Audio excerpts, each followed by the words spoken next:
Hi guys, welcome back.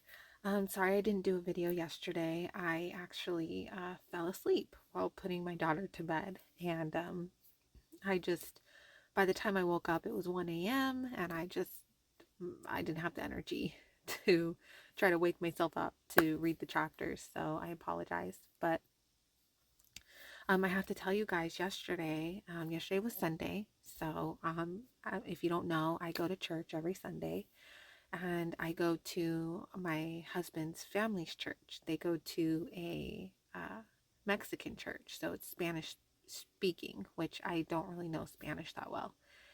And my sister in law, though, her husband usually translates the sermon um, in English. So the pastor speaks Spanish and then he translates in English for the sermon part of church on Sunday. But he wasn't there yesterday, or my sister-in-law, because they were at like a some kind of camp for church for the youth or something, because they're like in charge of the youth at church.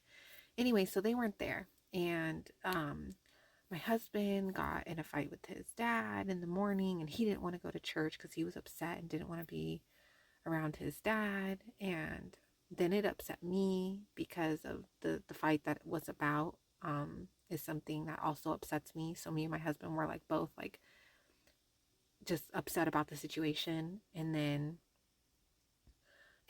I'm upset now too. And I'm like, oh, I don't want to go to church either because my husband's not going to church. And I was all riled up. And then I get a text from the neighbor and they're like, oh, we're having a barbecue, come hang out. And then I'm like, maybe I'll do that instead of church. And then, like, probably over a good hour, I'm like contemplating, should I go to church? Shouldn't I? What should I do? And I'm telling you, like, it's so crazy. I've been noticing lately, now that I've been embracing church more and feeling more like I understand why you should go to church and what you get out of it. Like, I'm starting to see more and feel more at church, and I'm starting to have more of a breakthrough at church. I've noticed now every Sunday recently that the enemy does whatever it can to prevent me from going to church. And whether through making me feel bad physically, causing an argument between me and my husband, or or um tempting me with something else more fun, just whatever. And it's so wild to me how the enemy just constantly shifts to adjust to whatever means necessary to prevent you from moving forward with God in your relationship with God, whether that be the Bible, praying, church, getting around more people that are, following God. And the enemy changes its tactics each day according to what's, they know will, because they study you, because, like, I mean, they knew exactly how to get to me yesterday. Moral of the story is I did not let them win, and I went to church, and I was so glad I did. It felt so good. I felt so much better. And I went to the park after with my husband's cousins and the kids, and it was just great. It was a great day, and I'm so glad that I pushed through all of the temptation and the issues that came up before church. Um, and it's crazy too, because I've actually been praying a lot recently to God and asking Him to help give me the strength to fight the temptation, to fight the enemy, the flesh, to keep me on this path to God and getting closer to Him, and keep going down this path that He's taking me. And I've been specifically asking Him to give me the strength to say no to temptation, to stay away from things that are bad for me, to have the strength to push through when I don't feel like going to church, and it's just, it's so wild. I mean, praying is so powerful. And I just it's so powerful. It's so powerful. I can't emphasize enough how if you're struggling with anything, like, pray.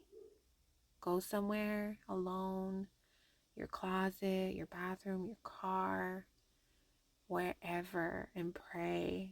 Just reach out to God. Try. I mean, it's so powerful, and God will help you. Like, yeah, there may be some things like, for example, we live with my in-laws, and I've been praying for a home for of our own for months now, and we are not any closer to getting our own home. We can't afford it right now, but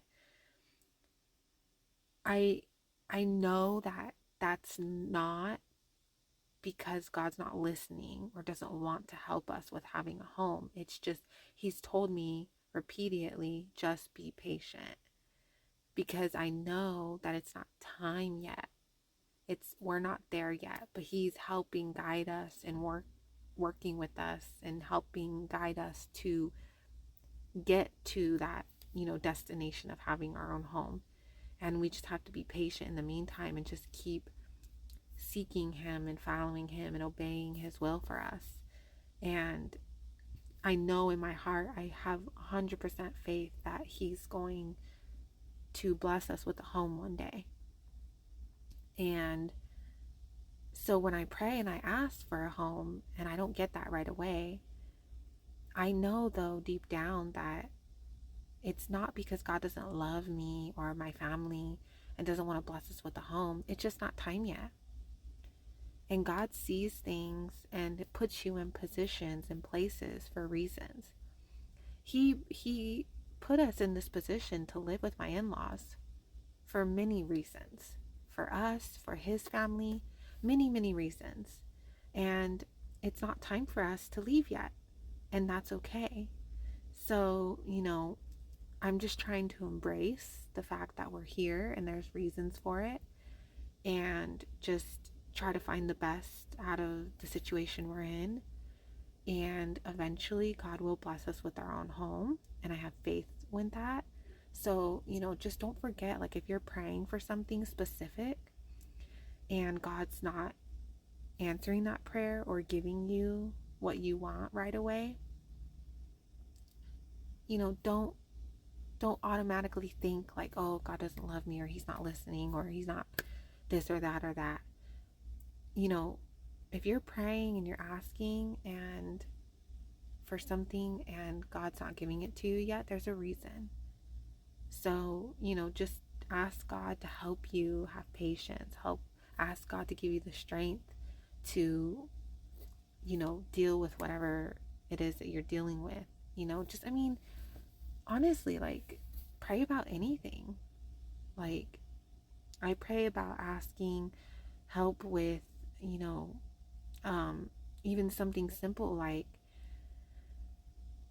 fighting the temptation of eating something that's bad for me, that's unhealthy for me. I'm like always asking God to help me, fight that temptation and that draw to eat something that's unhealthy for me. Um, and just to give me the strength to say no, to say soda, or that, you know, if I have pizza, not to overdo it, have like one or two slices instead of a bunch, like, I don't know, just an example. But I don't know. I'm just really happy that I went to church yesterday and I pushed through the temptation and all the mess that the enemy was trying to, all the chaos, because that's what it felt like. It felt like a windstorm of chaos that yesterday before church. And I just pushed through and I was like, nope, I'm gonna go to church. And that was that. And then the rest of my day was great. And so, sometimes if you have chaos going around you, don't be afraid to like pray and ask God for help, because because God can help you withstand the chaos, withstand the storm, you know? So just ask. That's all you got to do. It's free, doesn't cost you any money, and it just costs you a little bit of your time. That's it. Just saying. Okay, I'm done with my little spiel. Today we're starting on the book Job. I think it's Job, or is it Job? I don't know. But anyways, we're gonna get into it. There was a man in the land of Uz, whose name was Job. And that man was blameless and upright, and one who feared God and shunned evil. And 7 sons and 3 daughters were born to him. Also, his possessions were 7,000 sheep, 3,000 camels, 500 yoke of oxen, 500 female donkeys, and a very large household, so that this man was the greatest of all the people of the East. And his sons would go and feast in their houses, each on his appointed day, and would send and invite their 3 sisters to eat and drink with them. So it was, when the days of feasting had run their course, that Job would send and sanctify them, and he would rise early in the morning and offer burnt offerings according to the number of them all. For Job said, "It may be that my sons have sinned and cursed God in their hearts." Thus Job did regularly. Now there was a day when the sons of God came to present themselves before the Lord, and Satan also came among them. And the Lord said to Satan, "From where do you come?" So Satan answered the Lord and said, "From going to and fro on the earth, and from walking back and forth on it." Then the Lord said to Satan, "Have you considered my servant Job, that there is none like him on the earth, a blameless and upright man, one who fears God and shuns evil?" So Satan answered the Lord and said, "Does Job fear God for nothing? Have you not made a hedge around him, around his household, and around all that he has on every side? You have blessed the work of his hands, and his possessions have increased in the land. But now, stretch out your hand and touch all that he has, and he will surely curse you to your face." And the Lord said to Satan, "Behold, all that he has is in your power. Only do not lay a hand on his person." So Satan went out from the presence of the Lord. Now there was a... That is so interesting. It's almost like they have to ask permission from God to go to Earth. That's so crazy. Like, oh, that's so crazy. And it's crazy too, because Satan is like even trying to like make God doubt like Job. Like, oh well, he'll surely turn your back on you or whatever, like. And that's what Satan does to us, like a lot. He'll try to cause doubt in us about God. And so crazy, so wild. Day when his sons and daughters were eating and drinking wine in their oldest brother's house. And a messenger came to Job and said, "The oxen were plowing, and the donkeys feeding beside them, when the Sabaeans raided them and took them away. Indeed, they have killed the servants with the edge of the sword, and I alone have escaped to tell you." While he was still speaking, another also came and said, "The fire of God fell from heaven and burned up the sheep and the servants, and consumed them, and I alone have escaped to tell you." While he was still speaking, another also came and said, "The Chaldeans formed 3 bands, raided the camels, and took them away, yes, and killed the servants with the edge of the sword, and I alone have escaped to tell you."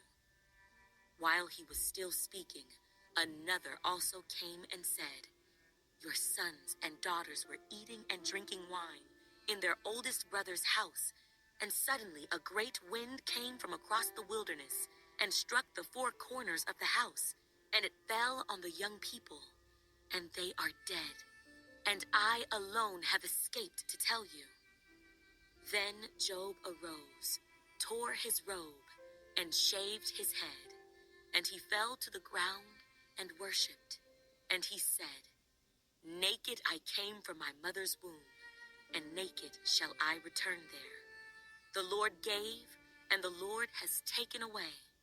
Blessed be the name of the Lord. In all this, Job did not sin, nor charge God with wrong. Again, there was a day when the sons of God came to present themselves before the Lord. And Satan came also among them to present himself before the Lord. And the Lord said to Satan, From where do you come? Satan answered the Lord and said, From going to and fro on the earth, and from walking back and forth on it. Then the Lord said to Satan, Have you considered my servant Job, that there is none like him on the earth, a blameless and upright man, one who fears God and shuns evil? And still he holds fast to his integrity, although you incited me against him, to destroy him without cause. So Satan answered the Lord and said, Skin for skin, yes, all that a man has he will give for his life. But stretch out your hand now, and touch his bone and his flesh, and he will surely curse you to your face. And the Lord said to Satan, Behold, he is in your hand, but spare his life. So Satan went out from the presence of the Lord, and struck Job with painful boils from the sole of his foot to the crown of his head. And he took for himself a potsherd with which to scrape himself while he sat in the midst of the ashes. Then his wife said to him, Do you still hold fast to your integrity? Curse God and die. But he said to her, You speak as one of the foolish women speaks. Shall we indeed accept good from God, and shall we not accept adversity? In all this, Job did not sin with his lips. Now when Job's 3 friends heard of all this adversity that had come upon him, each one came from his own place: Eliphaz, the Temanite, Bildad, the Shuhite, and Zophar, the Naamathite, for they had made an appointment together to come and mourn with him, and to comfort him. And when they raised their eyes from afar, and did not recognize him, they lifted their voices and wept, and each one tore his robe, and sprinkled dust on his head toward heaven. So they sat down with him on the ground 7 days and 7 nights, and no one spoke a word to him, for they saw that his grief was very great. After this, Job opened his mouth and cursed the day of his birth. And Job spoke and said, May the day perish on which I was born, and the night in which it was said, A male child is conceived. May that day be darkness. May God above not seek it, nor the light shine upon it. May darkness and the shadow of death claim it. May a cloud settle on it. May the blackness of the day terrify it. As for that night, may darkness seize it. May it not rejoice among the days of the year. May it not come into the number of the months. Oh, may that night be barren. May no joyful shout come into it. May those curse it who curse the day, those who are ready to arouse Leviathan. May the stars of its morning be dark. May it look for light, but have none, and not see the dawning of the day, because it did not shut up the doors of my mother's womb, nor hide sorrow from my eyes. Why did I not die at birth? Why did I not perish when I came from the womb? Why did the knees receive me, or why the breasts that I should nurse? For now I would have lain still and been quiet. I would have been asleep. Then I would have been at rest with kings and counselors of the earth, who built ruins for themselves, or with princes who had gold, who filled their houses with silver. Or why was I not hidden like a stillborn child, like infants who never saw light? There the wicked cease from troubling, and there the weary are at rest. There the prisoners rest together. They do not hear the voice of the oppressor. The small and great are there, and the servant is free from his master. Why is light given to him who is in misery, and life to the bitter of soul, who long for death, but it does not come, and search for it more than hidden treasures, who rejoice exceedingly, and are glad when they can find the grave? Why is light given to a man whose way is hidden, and whom God has hedged in? For my sighing comes before I eat, and my groanings pour out like water. For the thing I greatly feared has come upon me, and what I dreaded has happened to me. I am not at ease, nor am I quiet. I have no rest, for trouble comes. Then It almost sounded like he was recognizing that he was being tormented by Satan and that this wasn't coming from God, right? Like that's what it sounded like to me in parts of that. It sounded to me like he was like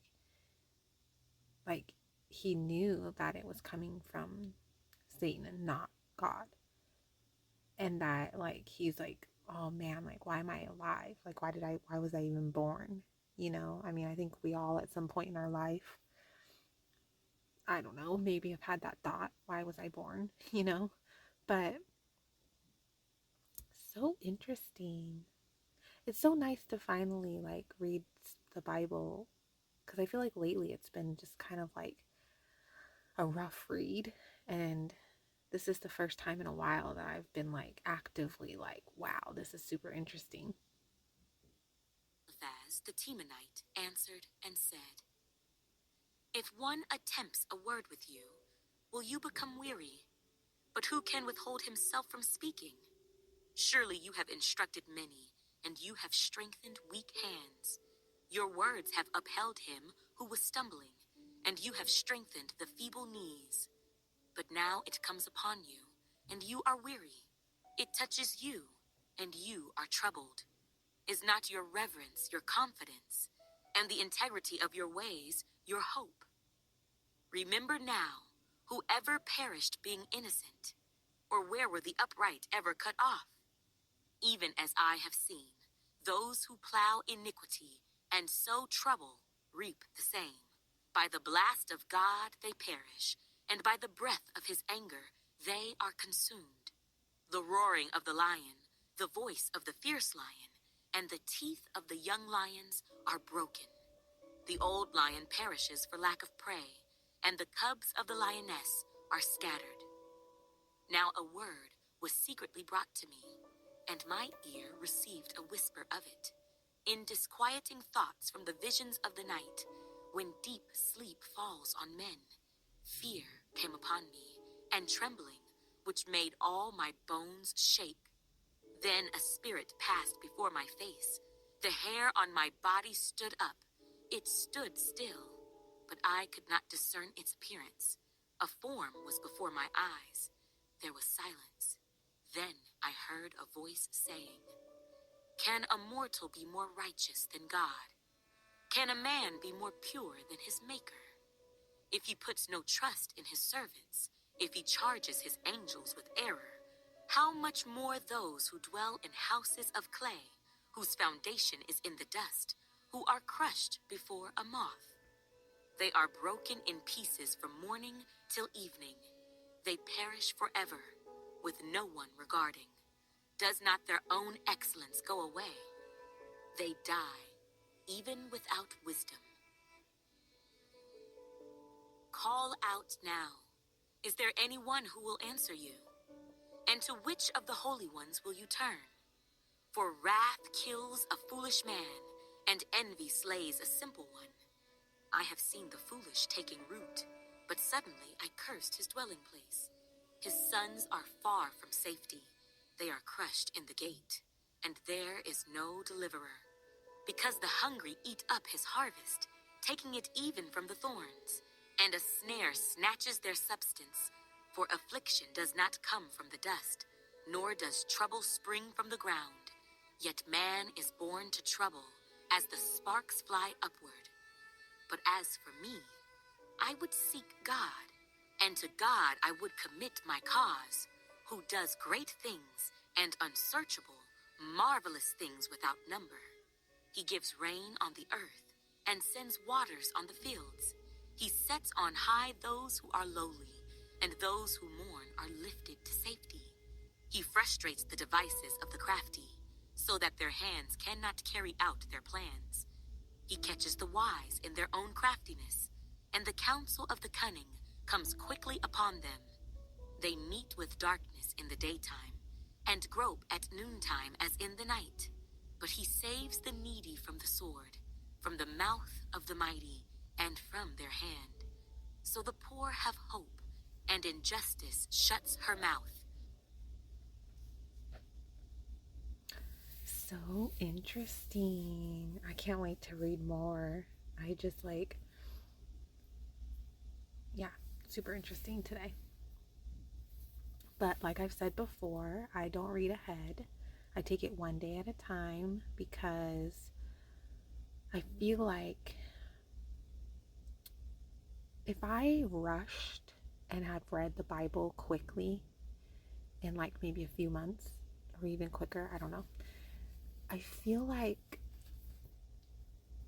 I would not be growing the way that I am right now, taking it slowly. Because as I'm reading the Bible every day, I'm also growing as a person. I'm growing in my faith. God's transforming me. He's helping me. He's transforming me. He's changing my perspective on things. I'm growing in my relationship with him. We're getting to grow together, or like in our relationship. Like he's, connecting, getting to know me, and I'm getting to know him. Like God knows us, but I think when you actually actively connect with him and pray and talk to him and seek him, he's also connecting with you. It's a two-way street. It's not like you're the only one that's putting in any effort in your relationship. You know what I mean? Um, it's kind of like how those people are like, oh well, there's a verse or something where someone went to God and was like, oh, I did things on earth in your name and this and that, and God's like, but I don't know you. Meaning he didn't have a relationship with you. He knows of you. He created you, but he doesn't know you. It's kind of like how in my hometown I knew of tons of people. I've seen their faces, I've heard their names, whatever, but I didn't know them because I didn't talk to them. I haven't actually, talked with them or gotten to know them personally. I think it's the same thing. So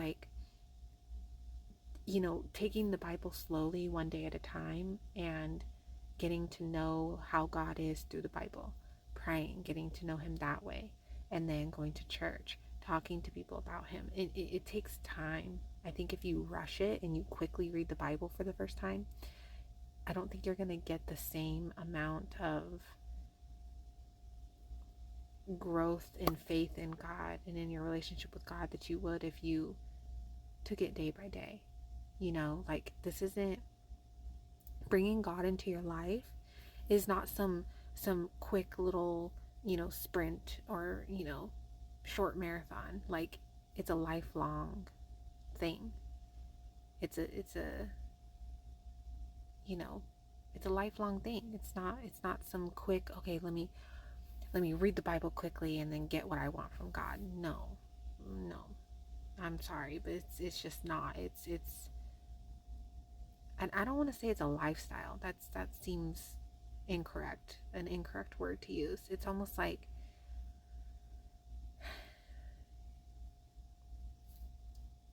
I don't even know what words to use. It's hard to say. It's a lifelong thing with God.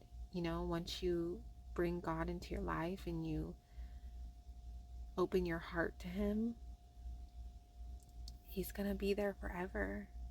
And So, you know, just like with someone else in your life, maybe a parent, your child, your partner, you know,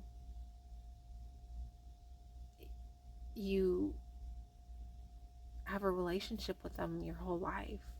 Yeah, the relationship may change a little bit over time in different parts of your life, like, my child, my daughter, I'm going to have a different relationship with her now as a toddler than as a teenager, than as an adult. It's going to change, but I'm always going to have a relationship with her. So, God willing, hopefully, pray. And it's the same with God. Like, if you're seeking God just to get answers for something, that's not how it works. Like, you have to have a relationship with God, and that's like forever. So, you know, don't rush this. Don't be like, oh, I'm going to quickly read the Bible. And yeah, like, I really think that this is something that you should, you know, take it slow. Don't need to rush.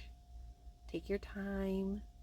You don't need to like hide away for a couple weeks and just slam the Bible all in one shot. Like, it's a balance. Take your time. Let God transform you. Open your eyes. Pray. Read the Bible. If God's guiding you to go to church, go to church. Talk about God in the Bible with someone. I don't know. I mean, watch videos. Whatever works for you. But like, don't rush it. This isn't a rush type of thing, you know? So just be patient, take your time, and just breathe. Take it one day at a time. Okay, guys. Well, I'm going to get going, but I hope everyone is having a good start to their week. And I will see you guys tomorrow for Taco Tuesday. Bye.